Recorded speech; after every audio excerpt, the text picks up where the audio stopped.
स्वागत है आपका पॉजिटिव इनबॉक्स हिंदी चैनल पर। इस चैनल पर आपको नई नई और दिलचस्प कहानियाँ मिलती हैं। अगर आप पहली बार इस चैनल पर आए हैं तो चैनल को सब्सक्राइब कर लीजिए और वीडियो अच्छी लगे तो कमेंट और लाइक करना बिल्कुल मत भूलिएगा। बात उस समय की है जब प्रतापपुर नाम के एक राज्य पर राजा प्रताप का राज था। एक दिन की बात है जब राजा प्रताप अपने राजमहल में बैठा हुआ था कि तभी एक सैनिक उसके पास आया और कहने लगा, महाराज, एक शिकारी जिसके पास एक विचित्र तोता है वो आपसे मिलना चाहता है। वो कहता है कि उस विचित्र तोते को वो आपको उपहार के रूप में देना चाहता है। यदि आपकी आज्ञा हो तो क्या मैं उसे ले आऊं? राजा ने कहा, ठीक है, उस शिकारी को मेरे सामने लाया जाए। और फिर सैनिक शिकारी को अपने साथ लेकर आया। शिकारी के हाथ में एक पिंजरा था जिसमें एक बहुत ही सुंदर तोता था। शिकारी बोला, महाराज की जय हो। महाराज, मैंने जंगल में से ये एक अनोखा तोता पकड़ा है और मैं इसको आपको भेंट करना चाहता हूँ। राजा ने कहा, अच्छा, इस तोते में ऐसी कौन सी अनोखी बात है? तो शिकारी बोला, महाराज, ये तोता बहुत ही अक्लमंद है और साथ ही ये मनुष्यों की भाषा में बोलता है।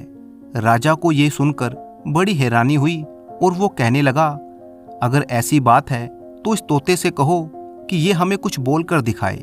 राजा का इतना कहना था कि तोता तपाक से बोल पड़ा, राजन, अगर आप मुझे अपने पास रखेंगे तो इसमें आपका फायदा ही फायदा है, क्योंकि मेरे जैसा अनोखा तोता इस पूरे संसार में कोई नहीं है।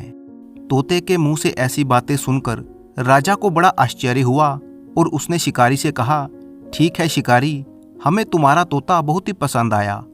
और इसके बाद राजा प्रताप ने सोने के सिक्कों से भरी हुई एक थैली शिकारी को इनाम के रूप में दे दी और उसे विदा किया। अब राजा उस तोते को बड़े ही प्यार से पालने लगा।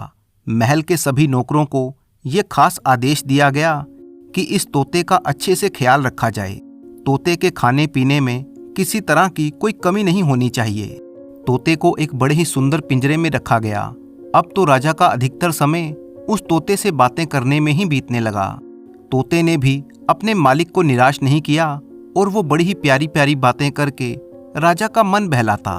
धीरे धीरे राजा प्रताप उस तोते को अपने राज दरबार में भी ले जाने लगा। राजा के सिंहासन के नजदीक तोते का पिंजरा रख दिया जाता। तोता राज दरबार की सारी कार्यवाही को बड़े ही ध्यान से देखता। दरबार में आने वाले सभी मामलों को तोता बड़ी ही बारीकी से समझता। इसी प्रकार से दिन बीत रहे थे। दूसरी तरफ राजा प्रताप के ही राज्य प्रतापपुर के एक जंगल में एक विचित्र घटना घटी।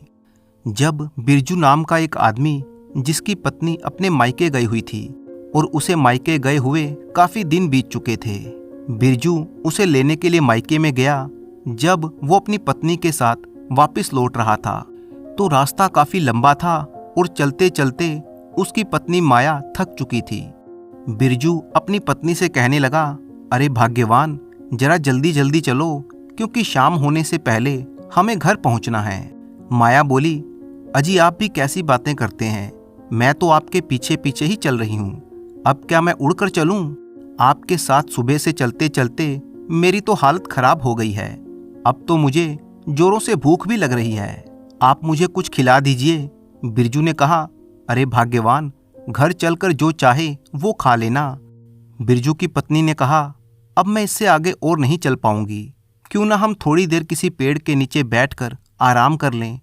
बिरजू बोला, अच्छा चलो ठीक है, तुम थोड़ी देर यहाँ पर आराम कर लो, मैं तुम्हारे लिए खाने के लिए कुछ ढूंढ कर लाता हूँ। और फिर माया वहीं पेड़ के नीचे बैठ गई और आराम करने लगी, जबकि बिरजू कुछ खाने की तलाश में जंगल में आगे चला गया। माया काफी देर तक सोती रही और फिर बिरजू आया और बोला, माया जल्दी उठो, देखो मैं तुम्हारे लिए मीठे मीठे फल लेकर आया हूँ, तुम जल्दी से इन्हें खा लो, फिर हम घर को चलेंगे। माया खुश हुई और कहने लगी, अरे वाह, आप तो इतनी जल्दी फल लेकर आ गए। हाँ माया, ये फल पास में ही एक पेड़ पर लगे हुए थे, अब तुम जल्दी से खाओ ताकि हम आगे के सफर पर चलें। माया बोली, हाँ हाँ, लाइए दीजिए मुझे ये फल, बड़ी जोरों से भूख लगी है। इससे पहले कि माया वो फल खा पाती कि तभी एक आवाज आई, अरे ठहरो माया, तुम इन फलों को मत खाना। माया ने चौंक कर जब आवाज की दिशा में देखा तो देखा कि वहां पर एक आदमी खड़ा था जो हूबहू उसके पति जैसा दिखाई दे रहा था। उसे देखकर माया चौंक गई और बोली, अरे तुम कौन हो? वो आदमी बोला, मैं तुम्हारा पति हूं बिरजू, मैं तुम्हारे लिए फल लेने के लिए गया था ना। तभी पहले वाला आदमी बोला, अरे तू कोई बहरूपिया है जो मेरी पत्नी को अपनी पत्नी बता रहा है। अरे यही तो मैं तुमसे पूछना चाहता हूं कि आखिर तुम कौन हो जो मेरी पत्नी को अपनी पत्नी बना रहे हो? इसका असली पति तो मैं हूं। अरे माया, तुम इस बहरूपिये की बात मत सुनो, चलो हम दोनों को यहां से जल्दी चलना है। इतना कहकर उस आदमी ने माया का हाथ पकड़ लिया। अब वो दोनों ही माया का एक एक हाथ पकड़कर अपनी अपनी ओर खींचने लगे। तभी माया ने कहा, अरे आप लोग ये क्या कर रहे हैं, छोड़िए मुझे। ठीक उसी समय वहां पर एक बूढ़ा आदमी आ गया जो वहां से गुजर रहा था। उसने जब ऐसा होते हुए देखा तो बोलने लगा, तुम दोनों आपस में क्यों लड़ रहे हो? उन दोनों में से एक बिरजू ने कहा, देखो ना बाबा, ये आदमी मेरी पत्नी को अपनी पत्नी बता रहा है। बूढ़ा आदमी उन दोनों को देखकर हक्का बक्का रह गया और बोला, अरे भाई, तुम दोनों की शक्ल तो बिल्कुल एक जैसी है, क्या तुम्हारा कोई जुड़वा भाई भी है? अरे नहीं नहीं बाबा, मेरा कोई जुड़वा भाई नहीं है, मैं तो अपनी पत्नी को ससुराल से वापस लेकर आ रहा था। पता नहीं ये मेरी शक्ल का आदमी कहाँ से आ गया और ये मेरी पत्नी को अपनी पत्नी कहता है। बूढ़ा आदमी बोला, वैसे तो तुम दोनों की शक्ल बिल्कुल एक जैसी है, इसलिए कोई भी फैसला करना बड़ा ही मुश्किल है, लेकिन तुम दोनों मेरी बात मानो तो आपस में लड़ो मत। मेरे हिसाब से तुम दोनों को राजा प्रताप राय के दरबार में जाना चाहिए, क्योंकि वही तुम्हारा फैसला करेंगे तो ठीक रहेगा। दोनों बिरजू बोले, हाँ हाँ चलो, महाराज के पास चलकर ही अब इस बात का फैसला होगा। इतना कहकर वे सभी लोग राजा प्रताप के महल में पहुंच गए। राजा ने पूछा, बताइए क्या समस्या है आपकी? उनमें से एक बिरजू ने कहा, महाराज, मेरा नाम बिरजू है, मैं अपनी पत्नी को ससुराल से लेकर वापस आ रहा था कि तभी बीच में दूसरा बिरजू बोल पड़ा, नहीं नहीं महाराज, बिरजू तो मैं हूं, मैं ससुराल से लौट रहा था।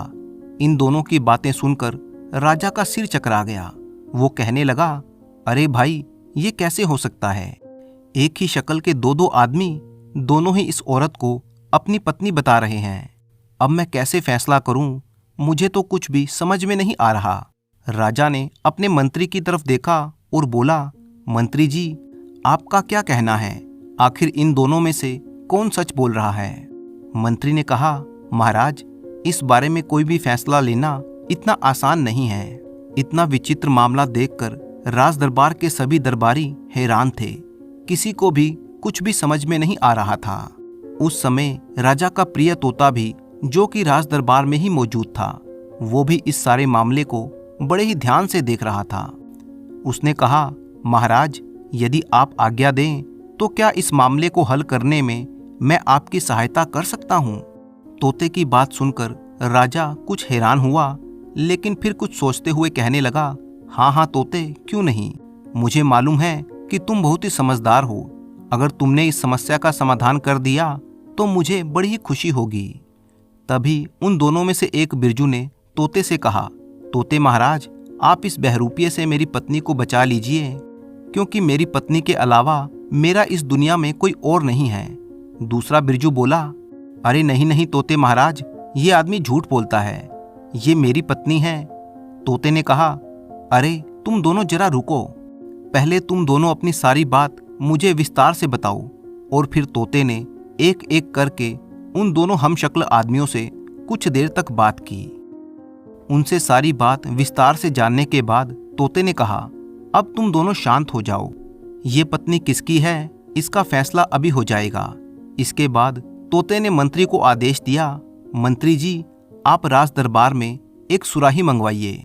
तोते का आदेश होते ही एक सुराही मंगवाई गई और फिर तोता उन दोनों हमशक्ल आदमियों से कहने लगा, देखो भाई, ये पत्नी तुम दोनों में से उसी को मिलेगी जो इस सुराही में घुसे और इसकी टूटी से बाहर आ जाए। दोनों हमशक्लों में से एक बिरजू ने कहा, ठीक है तोता महाराज, मैं आपकी शर्त पूरी कर सकता हूँ। तोते ने कहा, अच्छा तो फिर दिखाओ तुम इस सुराही के अंदर कैसे घुसते हो और कैसे निकलते हो।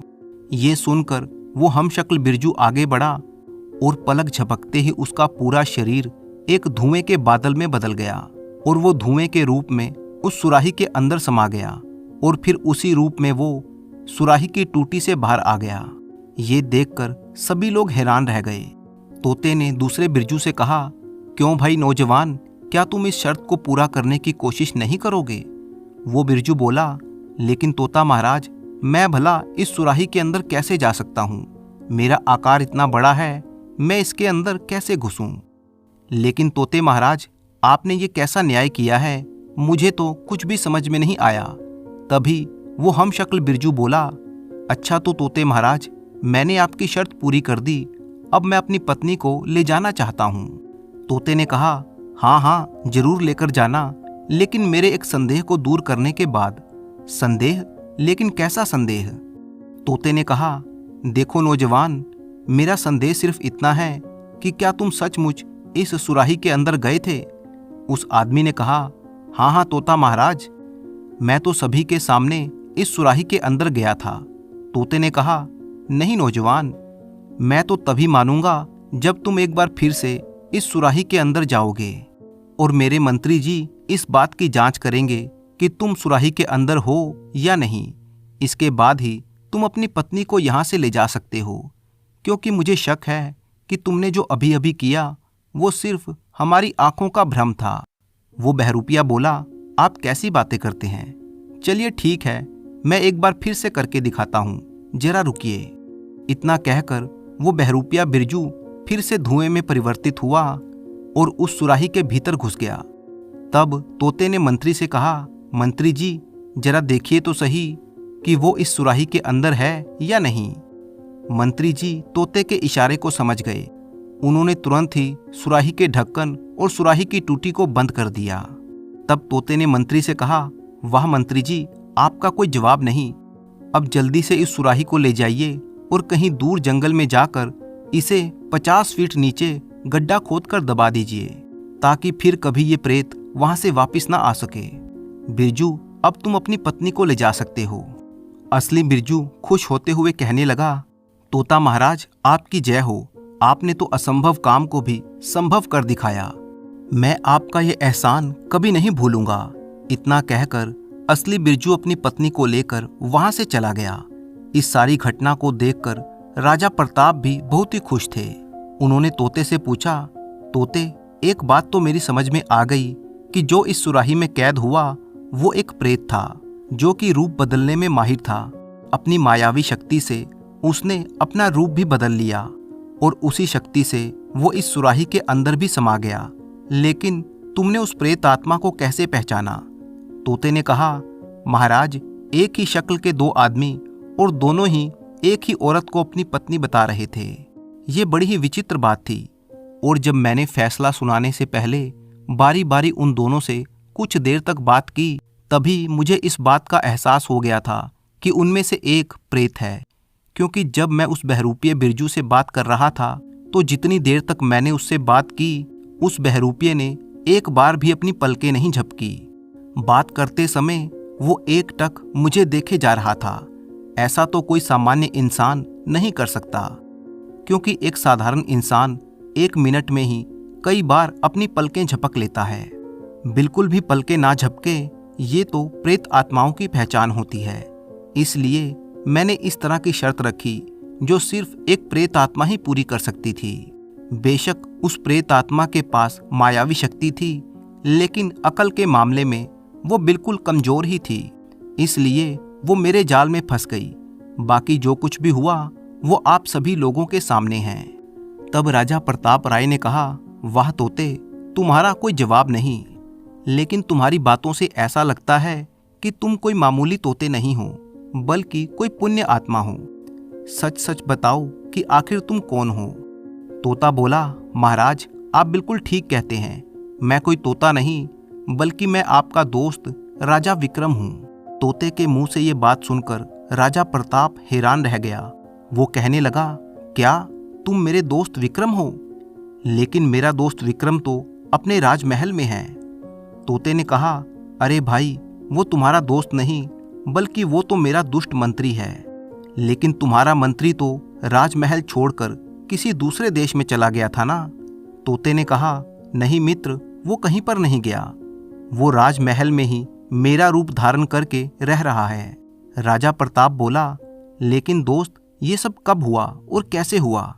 तब तोता बना हुआ राजा विक्रम अपनी पूरी कहानी सुनाते हुए कहने लगा, ये बात तब की है जब मैं एक दिन राज दरबार में बैठा हुआ था कि तभी मेरे पास एक सैनिक आया। वो कुछ परेशान सा दिख रहा था।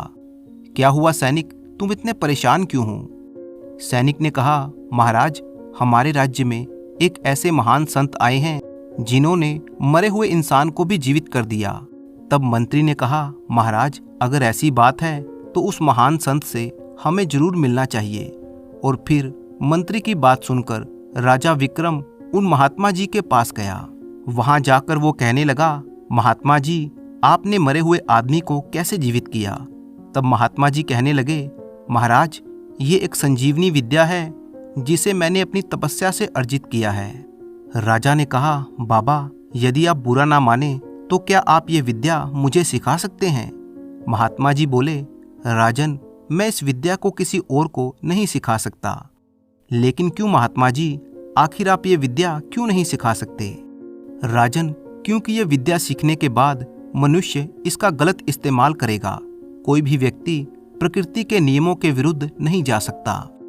राजा ने कहा, महात्मा जी, मैं एक राजा हूँ और मैं इसका उपयोग अपनी जनता की भलाई के लिए करूँगा।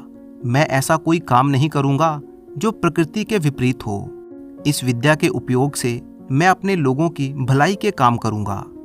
राजा की ऐसी बातें सुनकर साधु ने कहा, राजन, अगर ऐसी बात है तो ठीक है, मैं तुम्हें ये विद्या जरूर सिखाऊंगा। लेकिन तुम्हें ये विद्या सीखने के लिए हरियाली पर्वत पर आना होगा। ठीक है महाराज, मैं वहां पर जरूर आऊंगा। उसके बाद राजा महल वापस लौट गया और फिर हरियाली पर्वत पर जाने की तैयारी करने लगा। वो अपनी रानी से कहने लगा, महारानी जी, आप अपना ख्याल रखिएगा, क्योंकि मुझे पता नहीं वहां पर कितने दिन लग जाएंगे। इसके बाद राजा ने अपने मंत्री से कहा, मंत्री जी, घोड़े तैयार कीजिए, हम लोग आज ही महात्मा जी के पास हरियाली पर्वत चलेंगे।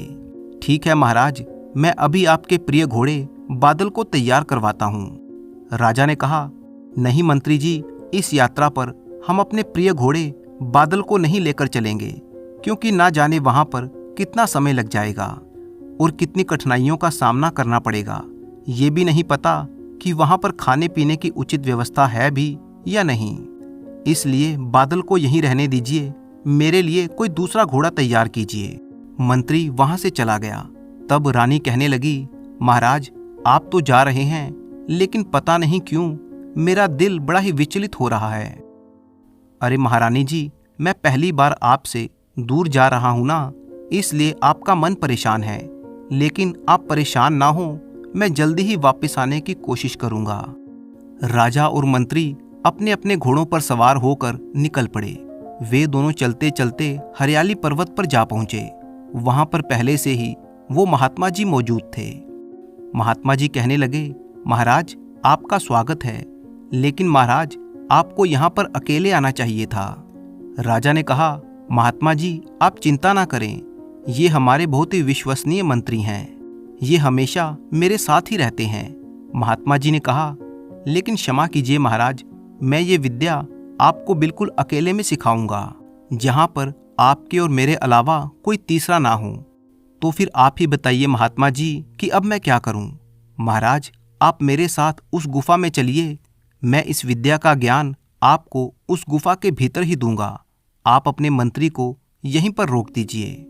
और फिर राजा मंत्री से कहने लगा, मंत्री जी, आप इसी जगह पर रुक जाइए और हमारा इंतजार कीजिए। मंत्री ने कहा, ठीक है महाराज, जैसी आपकी इच्छा। राजा साधु महाराज के पीछे पीछे गुफा के अंदर चला गया। इधर गुफा के बाहर अकेले खड़ा हुआ मंत्री सोचने लगा, अरे ये राजा तो कितना स्वार्थी है, विद्या सीखने के लालच में ये मुझे यहीं पर छोड़कर चला गया। लेकिन मैं भी इसका मंत्री हूँ, आखिर मैं भी देखता हूँ कि ये साधु तुम्हें कौन सी विद्या सिखाना चाहता है। इतना कहकर मंत्री चुपके से गुफा के अंदर घुस गया और छिपकर साधु की सारी बातों को सुनने लगा। महात्मा जी जो भी मंत्र राजा को सिखाने लगे, मंत्री ने छुपकर वे सभी मंत्र याद कर लिए। इस तरह से 6 महीने बीत गए और फिर महात्मा जी ने राजा से कहा, महाराज अब आपकी विद्या पूरी हो गई है। महाराज बोले, महात्मा जी ये तो आपकी कृपा से हुआ है, बताइए मैं दक्षिणा के रूप में आपको क्या दूं। महात्मा जी बोले, दक्षिणा में मुझे कुछ नहीं चाहिए, बस आप मेरी एक बात को याद रखिएगा, वही मेरे लिए दक्षिणा होगी। हाँ हाँ महात्मा जी बोलिए, आप मुझसे क्या कहना चाहते हैं। महाराज आपको इस विद्या को सिर्फ अपने तक ही सीमित रखना है और कभी भी इस विद्या का गलत इस्तेमाल नहीं करना है। महात्मा जी मैं आपकी इस बात को हमेशा याद रखूंगा। अब मैं चलता हूँ महात्मा जी, मेरा राज्य और मेरी प्रजा मेरा इंतजार कर रही होगी। इतना कहकर राजा गुफा से बाहर आया और अपने मंत्री को साथ लेकर वहां से चल दिया। राजा और मंत्री चलते चलते घने जंगल से गुजर रहे थे, लेकिन राजा को इस बात का पता नहीं था कि उसके मंत्री ने भी छुप छुप कर वो सारी विद्या सीख ली है जो राजा ने साधु महाराज से सीखी थी। जंगल से गुजरते समय राजा की नजर एक तोते पर पड़ी जो जमीन पर मरा हुआ पड़ा था। राजा ने कहा, अरे ये तोता, ये तो मरा हुआ है। मंत्री जी जरा रुकिए तो। क्या हुआ महाराज, आप यहाँ पर रुक क्यों गए। मंत्री जी जरा उधर देखिए उस मरे हुए तोते को।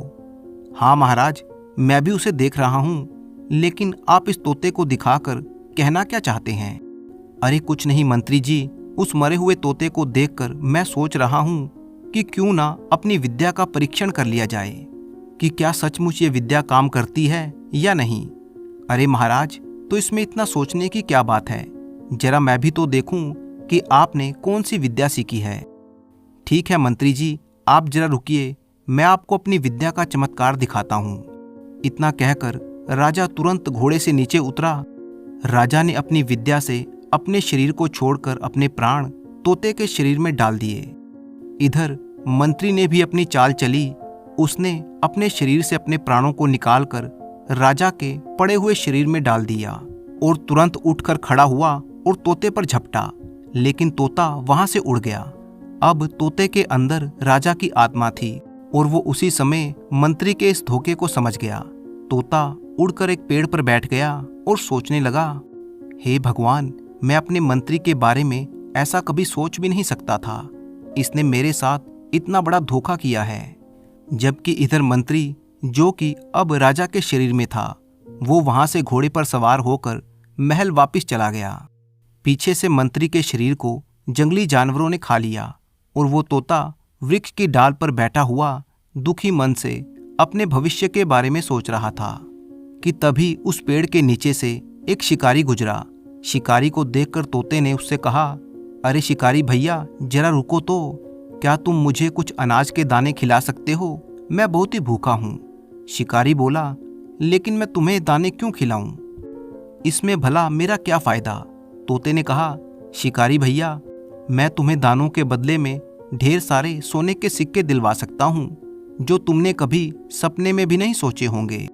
ये बात सुनकर शिकारी के मन में लालच आ गया और वो कहने लगा, अगर ऐसी बात है तो ये लो तोते, मैं अभी तुम्हें दाने खिलाता हूँ। इतना कहकर शिकारी ने सारे अनाज के दाने जमीन पर बिखेर दिए। तोता नीचे आया और उसने सारे दाने चुग लिए। तब शिकारी कहने लगा, तो तोते अब तुमने सारे दाने खा लिए, अब तुम जल्दी से मुझे सोने के सिक्के दे दो। तोते ने कहा, अरे भाई वो सिक्के मैं तुम्हें नहीं दूंगा, बल्कि तुम मुझे इस राज्य के राजा प्रताप राज के पास ले चलो। वहां महल में पहुंचकर मैं तुम्हें ढेर सारा इनाम दिलवाऊंगा। और फिर वो शिकारी मुझे आपके हाथों बेच गया। बाकी जो कुछ भी हुआ वो तो आप जानते ही हैं। तोते की सारी कहानी सुनकर राजा प्रताप बहुत ही दुखी हुआ और बोला, दोस्त तुम्हारे साथ तो बहुत ही बड़ा विश्वासघात हुआ है, क्या तुम अपने असली रूप में नहीं आ सकते। तब तोते ने कहा, मैं अपने असली रूप में आ तो सकता हूँ, लेकिन इसके लिए मुझे तुम्हारी सहायता चाहिए। हाँ हाँ बोलो दोस्त, मैं तुम्हारी क्या सहायता कर सकता हूँ। और फिर तोते ने अपनी सारी योजना राजा प्रताप के कानों में बताई। अगले दिन राजा प्रताप ने तोते बने हुए राजा विक्रम के राज्य में एक संदेशा भिजवाया। संदेश ले जाने वाले दूत ने वो संदेश राजा विक्रम के सामने पढ़ा, जो असल में मंत्री था। दूत ने कहा, महाराज, आपके लिए एक संदेश है जो कि आपके मित्र राजा प्रताप ने आपके लिए भेजा है। राजा सोचने लगा, आखिर ये प्रताप राज मुझे क्यों बुलाना चाहता है? क्या बात हो सकती है? अगर मैं उसके बुलावे पर नहीं गया तो उसको मुझ पर संदेह हो जाएगा। ये सारी बातें सोचकर उसने आमंत्रण स्वीकार कर लिया। अगले दिन वो अपने रथ पर सवार होकर राजा प्रताप राज के महल में पहुंचा। उसे देखते ही राजा प्रताप ने कहा, आइए दोस्त, आपका स्वागत है। मेरी बहुत दिनों से आपसे मिलने की इच्छा हो रही थी। मंत्री बना हुआ राजा कहने लगा, हाँ महाराज, मेरा मन भी काफी दिनों से आपसे मिलने का हो रहा था। इसके बाद राजा प्रताप मंत्री बने हुए राजा को अपने कमरे में ले गया और वहां पर एक मरे हुए हिरण को दिखाते हुए कहने लगा, महाराज, आज मैंने कितना बढ़िया शिकार किया है। अरे सचमुच, ये हिरण तो कितना सुंदर है। इसकी सुंदरता देखकर तो मेरी आंखें इस पर से हट ही नहीं रहीं। प्रताप राज ने कहा, मित्र, अगर ये हिरण मरा हुआ इतना सुंदर है तो सोचो अगर ये जिंदा होता तो कितना सुंदर होता। काश मैं इसकी सुंदरता को इसकी जीवित अवस्था में देख पाता। मंत्री बने हुए राजा ने कहा, अरे महाराज, इसके लिए आप इतना दुखी क्यों होते हैं? अगर आप इसको जीवित देखना चाहते हैं तो मैं इसे अभी जीवित कर सकता हूँ। असल में तो मंत्री अंदर ही अंदर इस बात को लेकर बड़ा ही उत्सुक था कि वो अपनी विद्या का चमत्कार किसी को दिखाए और इस तरह से वो राजा प्रताप को प्रभावित कर सके।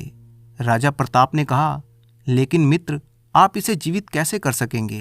अरे आप बस देखते जाइए, मैं कैसे इसे जिंदा करता हूँ। इतना कहकर वो जमीन पर लेट गया और अपने प्राणों को निकालकर हिरण के उस मृत शरीर में डाल दिए।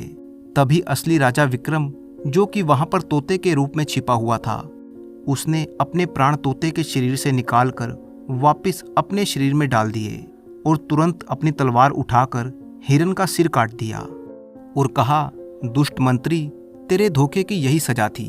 इसके बाद राजा विक्रम ने अपने मित्र प्रताप राज का बहुत ही धन्यवाद किया और फिर वे दोनों रथ में सवार होकर राजा विक्रम के महल की तरफ चल दिए।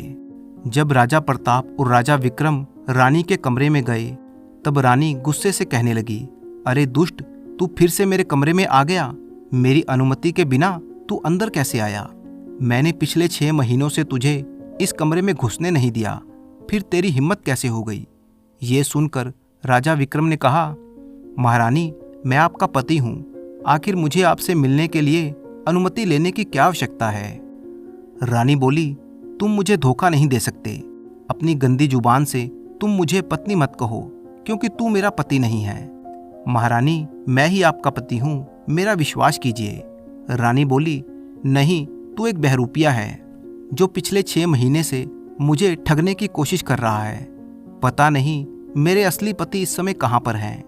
राजा प्रताप, जो कि वहीं पर मौजूद था, कहने लगा, नहीं रानी जी, ये सच कह रहे हैं। यही आपके पति हैं जो पिछले 6 महीने से गायब थे। जो बहरूपिया पिछले 6 महीने से आपके साथ धोखा करने की कोशिश कर रहा था, वो तो मारा जा चुका है। रानी बोली, क्षमा कीजिएगा, लेकिन मैं आपको अपना पति कैसे स्वीकार कर लूं, क्योंकि पिछले काफ़ी समय से मुझे धोखा देने की कोशिश की जा रही थी। और फिर कुछ सोचकर रानी कहने लगी, ठीक है महाराज, मैं आपको अपना पति एक शर्त पर स्वीकार कर सकती हूँ, अगर आपका प्रिय घोड़ा बादल आपको पहचान ले, क्योंकि एक मनुष्य की आंखें किसी को पहचानने में धोखा कर सकती हैं, लेकिन एक पशु अपने मालिक को पहचानने में कभी गलती नहीं कर सकता। उसने आज तक आपके अलावा किसी और को अपनी पीठ पर सवारी नहीं करने दी। आपसे पहले भी जो बहरूपिया आपका रूप धरकर आया था, वो भी कभी आपके प्रिय घोड़े बादल की सवारी नहीं कर पाया। अब आप आ ही गए हैं तो आपका सबसे प्रिय घोड़ा अस्तबल में बंधा हुआ है। वो तब से बिल्कुल गुमसुम ही रहता है, ना कुछ खाता है, ना पीता है और ना ही किसी को अपने नज़दीक फटकने देता है। अगर उसने आपको पहचान लिया तो मैं आपको अपना पति स्वीकार कर लूँगी। वे सभी राजा के साथ अस्तबल में गए। राजा का प्रिय घोड़ा बादल वहीं पर बंधा हुआ था। जब राजा घोड़े के नजदीक गया तो राजा को देखते ही घोड़ा खुशी के मारे जोर जोर से गर्दन हिलाने लगा। राजा के नजदीक आते ही घोड़ा राजा के पैरों को चाटने लगा और उसे प्यार करने लगा। राजा ने भी बड़े प्यार से घोड़े की पीठ पर हाथ फेरा और फिर राजा अपने प्रिय घोड़े की पीठ पर सवार हो गया और पूरे राजमहल का एक चक्कर लगाया। अब रानी को विश्वास हो गया था कि यही असली महाराज विक्रम है और फिर उसने महाराज से कहा, महाराज मुझे क्षमा कीजिएगा, मैं आपको पहचान नहीं पाई क्योंकि पिछले काफी समय से आपकी जगह जो बहरूपिया इस महल में रह रहा था उसके कारण मुझे आपकी ऐसी परीक्षा लेनी पड़ी। मैं तो ये पहले ही समझ गई थी कि वो मेरा पति नहीं है, इसलिए मैंने आज तक उसे कभी अपने कमरे में घुसने नहीं दिया, लेकिन मैं मजबूर थी और कुछ कर ना पाई। राजा ने कहा, महारानी आप बिल्कुल भी दुखी मत होइए, आपने जो भी किया वो बिल्कुल सही किया, मुझे तो आप पर गर्व है। और इस तरह से राजा विक्रम ने एक बार फिर से अपने राज्य की बागडोर संभाल ली। तो दोस्तों, मुझे पूरी उम्मीद है कि आपको ये कहानी बहुत ही पसंद आई होगी। तो वीडियो को लाइक कीजिए और चैनल को सब्सक्राइब कीजिए और साथ ही अपने अच्छे कमेंट करना बिल्कुल मत भूलिएगा और हो सके तो कमेंट बॉक्स में अपना नाम और अपने शहर का नाम भी लिखें। तो अपने दोस्त राणा मंजीत सिंह को अनुमति दीजिए।